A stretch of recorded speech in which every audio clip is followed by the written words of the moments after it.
Hamjambo nyote, karibuni katika kitengo kingine ambacho tutajifunza ukubwa wa nomino.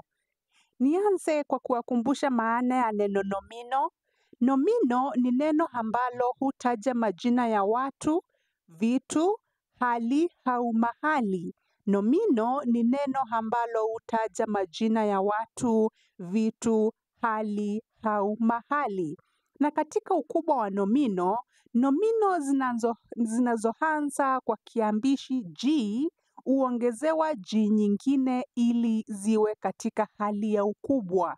Nomino zinazoanza kwa kiambishi ji huongezewa ji nyingine ili ziwe katika hali ya ukubwa. Ningependa tupate mifano ndiposa tuelewe zaidi. Tutakuwa na hali ya kawaida au wastani, kisha tutabadilisha neno hilo katika ukubwa. 1. Jina. Katika ukubwa, jijina. Jina, jijina. 2. Jiko, jijiko. Jiko, jijiko. Kumbuka tunapachika ji nyingine mwanzoni mwa neno ili tubadilishe neno hilo liwe katika ukubwa. 3. Jani, jijani. Jani, jijani. 4.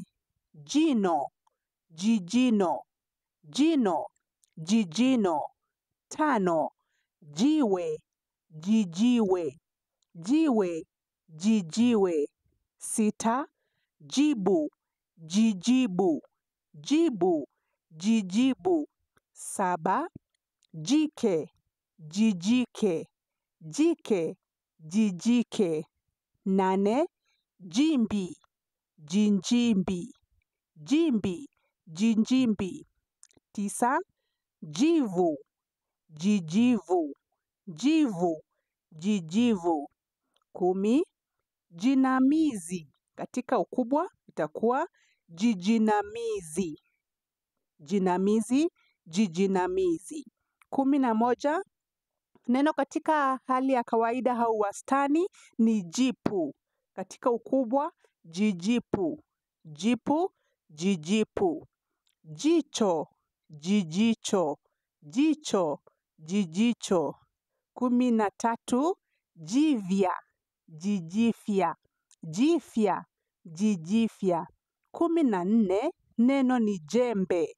Katika ukubwa itakuwa jijembe. Jembe, hali ya kawaida au wastani, ukubwa wake, jijembe. 15. Jambo, jijambo. Jambo, jijambo. 16. Jifu, jijifu. Jifu, jijifu. 17. Jimbu, jijibu. Jimbu, jijibu. Neno la 18 ni jeneza, jijeneza. Jeneza, jijeneza. 19. Jazi, jijazi. Jazi, jijazi. 20. Jeraha, jijeraha. Jeraha, jijeraha. Natumai unaelewa jinsi tunavyobadilisha maneno yetu ambayo yako katika hali ya wastani au kawaida katika ukubwa. Maneno yote ambayo yanaanza kwa ji tunapachika ji nyingine au tunaongezea ji nyingine mwanzoni mwa neno hilo ili liwe katika ukubwa. Asanteni sana kwa kutazama video hii. Kama umepata ni ya manufaa, ningekusihi uweze kusubscribe katika channel yangu ndiposa tusome mengi pamoja. Hadi wakati mwingine, kwa heri kwa sasa.